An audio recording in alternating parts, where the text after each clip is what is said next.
Oh, well, Pastor started gaining weight. One time, I was at work and he called me and said, I'm having such a pain under my armpit. So he went to Mount Carmel. And he was tears were just dripping his face, but he wasn't crying. It was a pain. Hello. Welcome to Kaptain channel, ONGEA na Kaptain, which means talk to Kaptain. The show that will bring you all the untold stories. We are going to interview different people, different stories, different encouragements, and we are going to learn more. We have a lot of people who want to share stories, and we are going to bring them, and you're going to love it. So get tuned. Soon you're going to hear a lot of stories from different people. And our first story already is coming out with the Mulwas. For those who know the late Reverend Pastor Mulwa, be tuned in. You're going to hear stories from the wife and the kids. Otherwise, say thank you. Welcome. I have Miss Mulwa and the son here. So maybe you can introduce yourself. Okay. Yeah. Hello, everybody. My name's Faustina Mwanzia, Pastor Mulwa's wife. I'm happy to be here, and I'm happy to have Kaptain at our house. And I have our son, our firstborn. So I guess he's going to introduce himself. Thank you. Hello, my name is David Mulwa. Like my mom said, I'm the eldest, only son, and it's a pleasure to be here. I'm also very happy to be getting interviewed by Mr. Donald today, as he interviewed Dad, so it's an honor to be mentioned and here with Mom. So bear with us, and thank you for tuning in. Thank you. And you know, last time I was here, I did an interview in this house. Yeah. Yes. With the late Reverend Pastor Mulwa. Yeah. And I have the video on YouTube. Oh, okay. So It's in my liked videos. Yeah. I will put the link there. Yeah. Underneath there for those guys who are watching. Yeah, we had a good interview. Okay. But before then, I just want to know, tell us more about yourself, Mom. Well, me, I'm just a mother of 3 children. I came to America long time ago in 1996. A place where wasn't easy, wasn't like back home. And with Pastor Mulwa and myself, we were able to adjust very well and lived in a very small town where we didn't have many African students. But we made it through. God gave us the favor just to be loved by those people who are around us. And I was able to learn many things, and I've continued to learn the culture here. And just to enjoy what God has given us to be here. Just here we started a church, as everybody knows, at ONGEA Outreach Ministries. And we still continue serving God there. So that's about it. And I work with special needs people, and I've been working since 1999, so I'm very grateful to be. So, you ready to your introduction? Yes, sir. My name is David Mulwa, and I'm the oldest of 3, only son. I live currently in Dallas, Texas. I work in finance, and it's Columbus, Ohio has always been home to me, and OE is a very big part of who I am and my value system and my upbringing. So it's a pleasure to be here. Thank you. How did you meet the late Reverend Pastor Mulwa? He tried to tell us in the last interview, but I want to hear from you.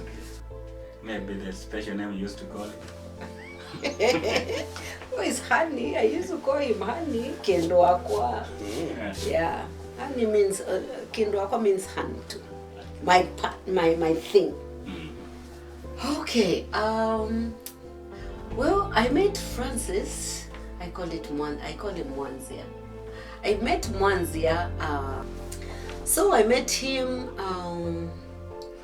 I met my husband at Mumbuni. Mumbuni Church, we used to be in youth group many years when we were in high school. And would see each other, but not really dating. He was our youth chairman and would sometimes go to his place and sing and do a presentation in church. The following vacation would come to my place, but nothing was really cooking. But with time, we started seeing each other, and that time I was at Kenya Polytechnic, he was at Scott College, and that's how I met him. And ever since, I would come to see him at Scott while I was at Kenya Polytechnic. And also our parents knew what was going on, so we had to let them know, because this guy is a pastor and I didn't want a bad reputation also on my side. So we made sure both parents knew what was going on. And yeah, but to push back, sometimes you hear people saying God plans things. Way sometimes back, even maybe when we were very little, my great grandmother used to make this sisal baskets. And when she finished one sisal basket, she thought, who should I give? And she said, she just went to Pastor Mulwa's home and said, gave it to my mother-in-law. Can you imagine? That was interesting. And then, I know many people don't know, my mom passed away long time. And Pastor Mulwa's dad is the one who officiated my mom's funeral service. So when we put things together, we see God had ordained us to get together. Then I remember my mother-in-law was telling me that one time she met my mother. And she said, when my mother was carrying a little kid and she didn't know who it was. And my mother-in-law wanted to see the newborn that my mom was carrying. And my mother said, no, I'm not showing you the baby. And now my mother-in-law laughs so hard, says, it was you who was being carried by your mom, that my mother-in-law had refused. My mom had refused her to see. So I look back and see that God had ordained our partnership with Pastor Mulwa. And down the line, I realized in our culture, in our clan, we have my husband and my dad, David Mutua, comes from the same clan. So they used to call each other brother. Yeah. So it became very interesting, even whenever they met, after he knew that we were dating each other.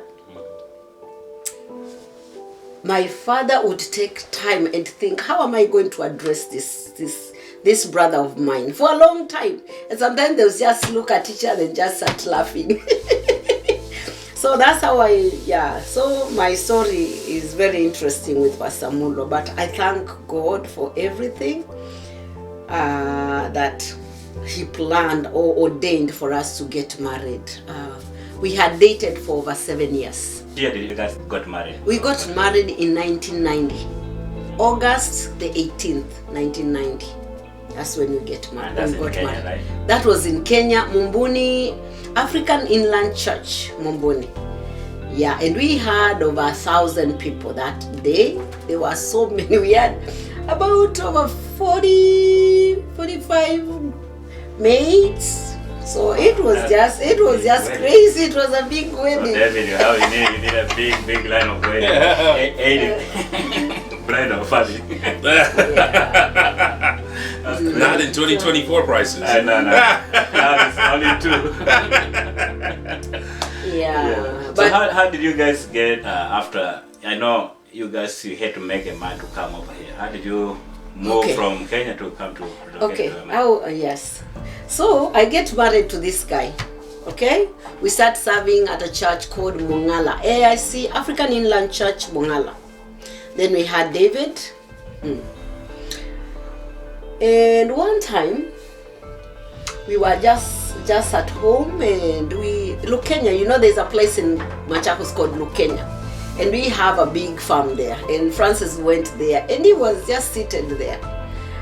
in our farm, and he was just thinking, and he said he just felt a revelation of us leaving Mongala. Then we transitioned to Ziwani AIC, African Inland Church. While we were there, he felt like there was an urge for him to come to US, and that's how we ended up coming to US. He came 6 months before us, and then we followed him. He came in 1995 in August. That's when he came. And then we followed him February 1996, February 10th. That's when we entered America.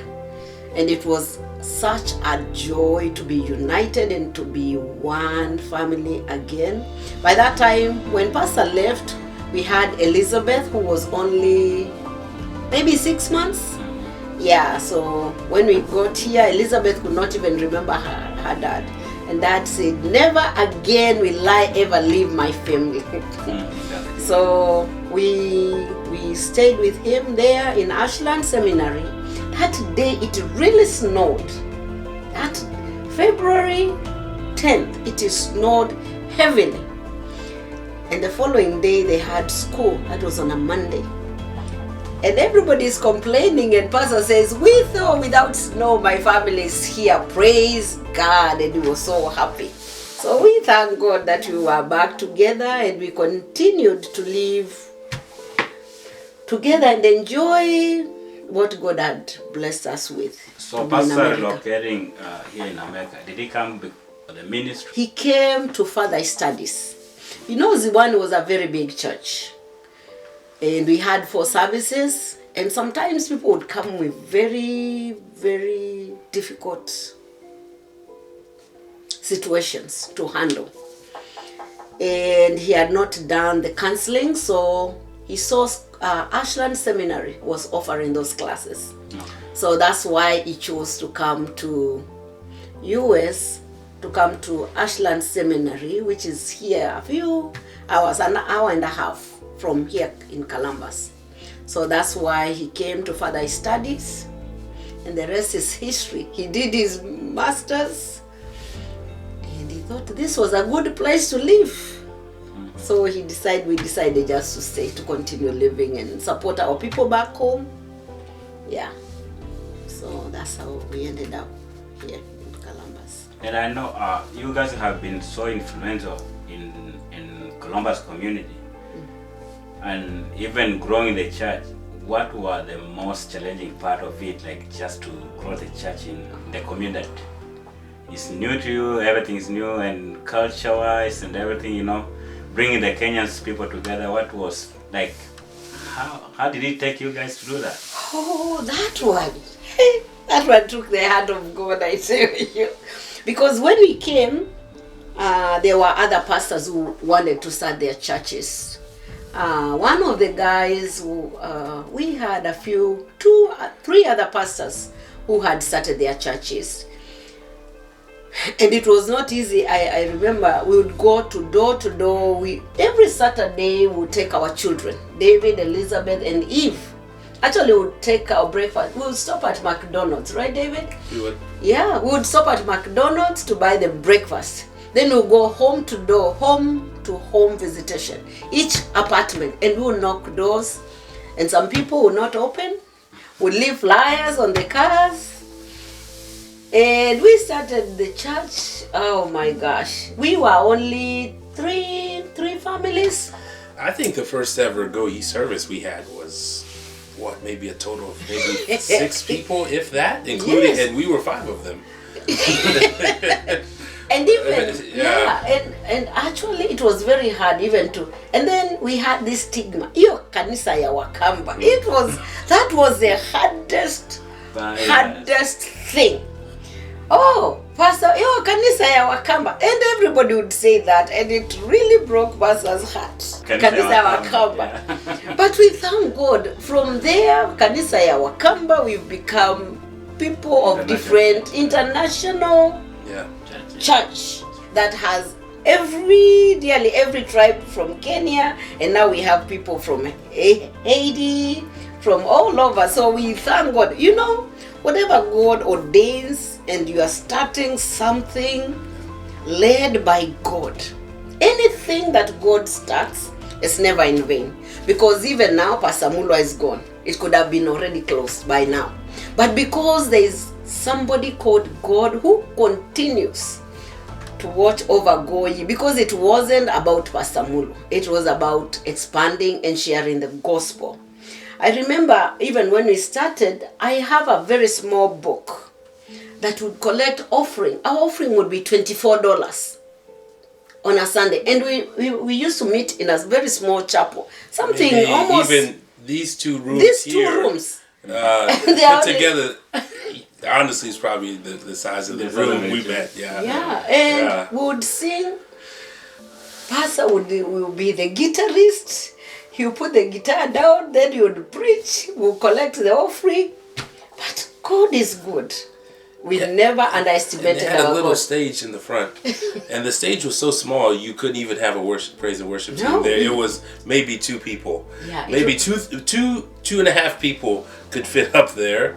But if you were to say during offering, we have a speaker there or a praise team during offering, you'd be very challenged to fit everyone on that little stage. Okay, before then, let me go to Mr. David. Yeah. What memories do you have, like your childhood before you arrive now in church opening and other stuff? Oh, like the earliest. Ashland, of course. Yeah. No, I mean, seeing snow for the first time. Now this is a culture shock. Going from a place everyone looks like you to you're a minority now, like a real minority. You know, I didn't know I was black until I came to America. I know that sounds crazy to say. You know, you're not black in Kenya. You're whatever tribe and then whatever family. But growing up here is just a culture shock to go from Nairobi, Kenya to Ashland, Ohio. Ashland, Ohio is a place, I think it's like dominantly, it's a very big Amish community. So even the biggest attraction in the town is the cheese barn. No, it's true, and the cheese barn is still standing today. It's still there, but that's the biggest attraction in the city. Wow. So it's a very rural community, but there's a lot of churches there. But growing up, going to school, seeing not many people look like me, not many people spoke the language that we spoke.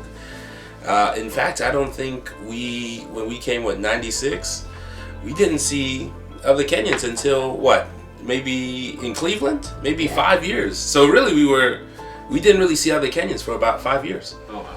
So we were like remote. And I remember one time, now that David saying that he thought, he wondered why he was black. I remember one time he came from school.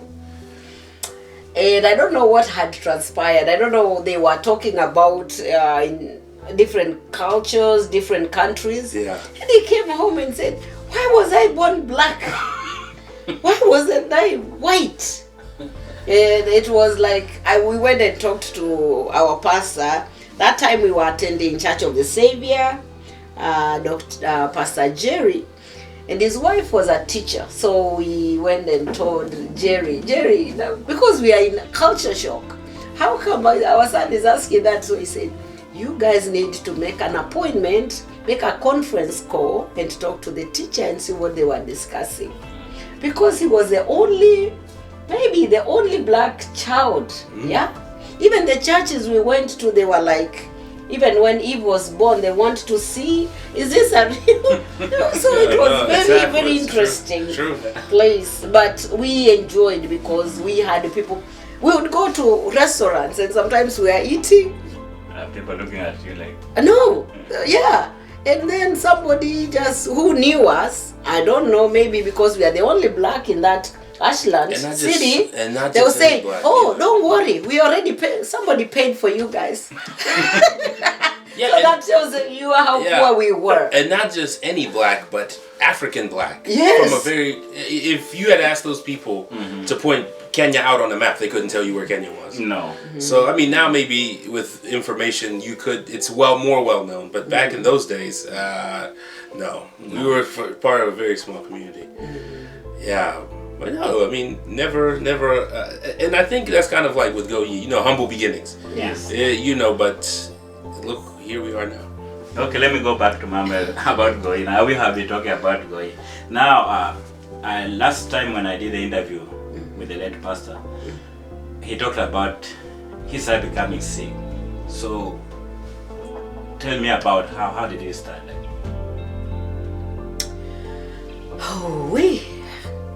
Well,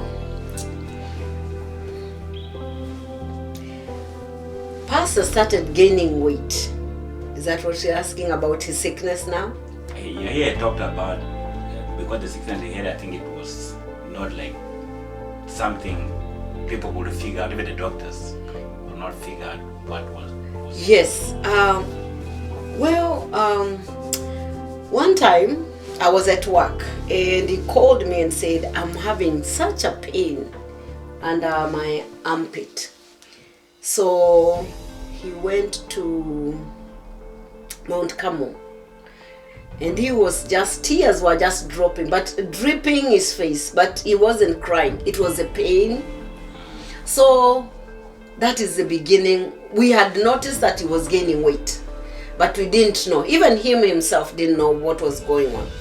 So after the boil that busted, now we were referred back. Now, when you go to emergency, they refer you to go and follow up with your primary doctor. So I explained to the primary doctor, hey, I don't know where this boil. So it popped on one of his hands. Then the next time we went to see his doctor, it popped on the other hand and underarm. So the doctor was wondering, what is going on? And I kept telling the doctor, hey, I don't know what is going on with Francis, but there's something major that is wrong with his body. Because we eat the same food, he's gaining weight, his body, even we had joined the Weight Watchers. And Francis exercised like crazy. He would wake up at 5 to go to YMCA, and this weight would not go. But the more he continued, the weaker he became. So one time I told Doctor, you just need, Dr. Ndife, Doctor, you need to figure out. There is something major that is wrong with Francis. So we went for the dressing, and then she said, I went over the weekend and I was just thinking about Francis, and I went through so many books, but I think I'm going to send you to an endocrinologist and maybe he can assess you. So that week we went and the doctor looked at Francis and he told him, Francis, can you stand up? Because she said, I'm suspecting Francis has Cushing's syndrome. We didn't know what that was. So we went and saw the doctor, and that's how they came about and said, we are going to draw lab and we are going to check all these things and make sure that you're okay, or maybe make sure what we are seeing is what the labs are also showing. To make the story short, we continued seeing the doctor. They did bone density and they did a lot of things at OSU. So we were sent to Maryland, NIH. There we stayed for a whole week because they said they had found a tumor in his pituitary gland. So after they found it, they sent us back here to Ohio, OSU, and that's where they did surgery. They did 3 brain surgeries on Pastor Mulwa. But still that tumor, they could not find it, but the lab work would show there is a tumor somewhere. Yeah, so he had been suffering. Before, the 2012 is when they diagnosed him with that. But his endocrinologist said could have taken more than 7 years for him to be diagnosed. So he was just trailing. He didn't know what it was, but he could feel his body getting weak. So all in all, I think he suffered from Cushing's for almost 20 years. For now, let me just ask Mr. David, something that you have biggest memory like with your dad? Like when you're growing up, was he harsh to you like sometimes, you know, like did you get chapas? Of course. I fondest memory of dad. Wow. I don't even know if I even have one like on file. There's so many things that we did. I think for me, I think his fondest memories would be, you know, he loved to be outside of the house, whether it's, you know, taking Eve, Lisa, myself, and we just jump in the car. We just go drive around to some place we've never been on the weekend and just go explore new areas. Or just walking out in nature. He loved being out in nature, just on trails and walking. Sometimes even scaring us, because sometimes he would just even go off trail and just go into the woods. It's like, you don't know who's out there. He's like, whatever. So I think those are some of the fondest memories, because he's very free spirited. Loved to be in nature. He loved to be outside and active. But I would say, He took you to Mohican Park. we went to Lake Mohican. We've been to Lake Erie. We've been to Cedar Point. We've seen so many nature. Lake Mohican was a very big thing. It's like a man-made lake out there, just outside of Mansfield, Ohio. And I mean, maybe if I were to go back to it now, maybe it wouldn't seem so big. But as a kid, this place was just probably the biggest body of water I'd ever seen. And we used to go there on the weekends and have picnics. And Mom would come and we would just always be on the trail. But it was always good to be in nature with Dad. That was my fondest memory with him. Now, did I get chopped? Of course, yeah. I'm a Kenyan kid. I think, but I think also, you know, the relationship. Dad was harsh at times. You know, at times I'm like, man, why is he on my case so bad? Or why is he always on me? I mean, I understand now, as I'm older. But I think, you know, those kind of, I think maybe the relationships between parents, it goes through 3 stages. First, as a kid, you idolize your parents. You're like, I want to be like my mom. I want to be like my dad. Then you get somewhere in the middle where you are a teenager to young adult, where you're like, you demonize your parents. And then when you get maybe 30 plus, you humanize them, because you're like, okay, my mom, my dad had these faults, but despite that, they did their best with what they had. I think now I'm on the idolize, on the humanized part, where now I'm like, Dad went through a lot, and even with all the challenges of raising a family in a new country, and health challenges and work and all these other things, he did his best, and I mean, we had a really great life. We still do. We still have a great life, you know. And a lot of the opportunities that I have today, it wouldn't have been. I don't think I'd even have had them if Dad wasn't harsh on me. That's good. And do you remember any day that he made you maybe be the happiest boy or son in the world? Yeah, made you laugh or something? No, we always used to laugh. We always used to laugh all the time. I think if there was the proudest moment, I think there's a picture of me when I graduated college with my, I think Columbus Associate's degree. I mean, and I think there's a picture of him give me a handshake. We have it here. And it's somewhere here in this house. And I was so proud that day, because I'm working full time, I'm going to school full time, and I'm like going to class 6 days a week. And he saw that. Like, I'd come home from work late and I'm on my computer working on my homework, and you know, he told me, I'm proud of you, and I've seen how hard you've worked. So, you know, just to know that I had his respect, it meant a lot to me. That's nice. How about your siblings? Your sisters, how was it? Oh, he was easier on the girls. He was easier on them. But, you know, it's going to be different. I mean, I'm sure you know, you can't be as hard on them. But I think, you know, he was fair. Dad was fair. He was understanding, but also I think he was on me a little bit more because I'm the only son. I'm the oldest. I'm the one who sets the example for the kids, I guess. Can you share that time when you said, Daddy, Happy New Year? Yeah. You know, there was one year, I can't remember what year it was. Dad was sitting Dad was sitting here at this very table. I'm in the living room. I see the ball drop in Times Square, and then I say, Dad, Happy New Year. He said, Happy New Year. Go wash those dishes. And now this is like midnight, 1 a.m. And I'm over here celebrating. You know, I'm off, no school. It's a new year. It's like, yeah, Happy New Year. But get in the kitchen and wash the dishes. The girls never had to do that, but yeah, but that's nice. I was like, And then sometimes you tell Daddy, not him, also the girls, Daddy, we've already cleaned the kitchen. And then Daddy will go get something to eat. Daddy, can you take that plate back to the kitchen? Nope, I have children. Yeah. Yeah. He won't take a plate. No. No. That's a Kenyan dad. That's an African dad. African dad, that's a day. Yeah, you know, but and to this day I still But we hate love washing that. dishes. We love Daddy so much. Oh my gosh. Yeah. You know, but I understand now. You know, you have to. And you just, why ask if you had a nickname? Most of the time, every time you call him dad. Why that? You know, I thought about this. Growing up, my mom used to call our dad. Also, I called him dad because he provided for us. He would take a bullet. Pastor Mulwa would take a bullet for his children, for his wife, every time.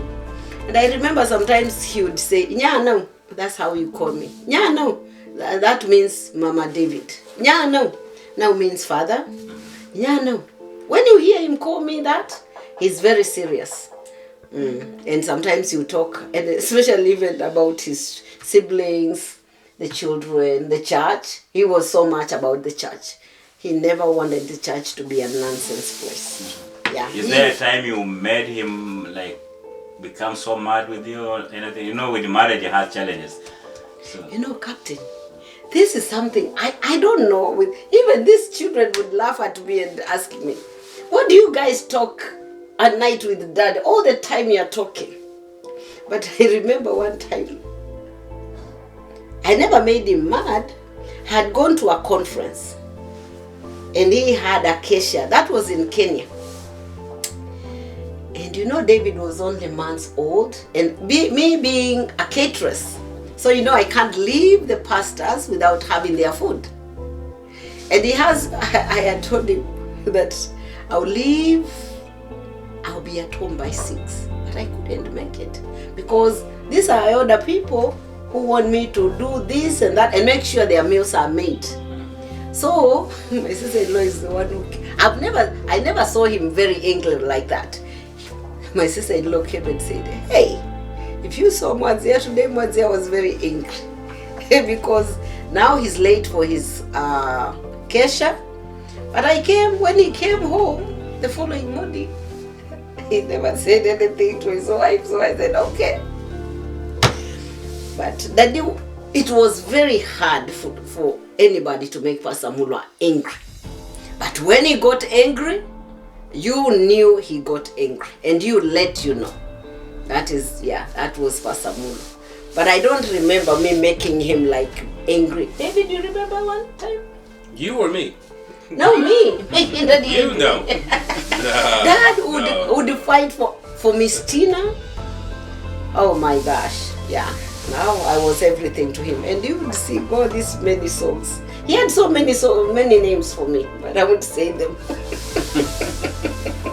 But he's a man that I'll love and I'll cherish all my life because God gave me a good man. And as I said during his funeral, you know, my grandmother used to tell me, always pray for this measured guy. Measured husband, not a tailored, not a ready-made. And I used to feel like she was irritating me every time she would tell me that. But little did I know that was a good prayer. She prayed for me and showed me. And I tell my children all the time, just pray for that tailored wife, tailored husband. God will give you. Whatever you pray and ask God, God will give you. If you seek and ask in a good heart, good faith, God will give you. Yeah.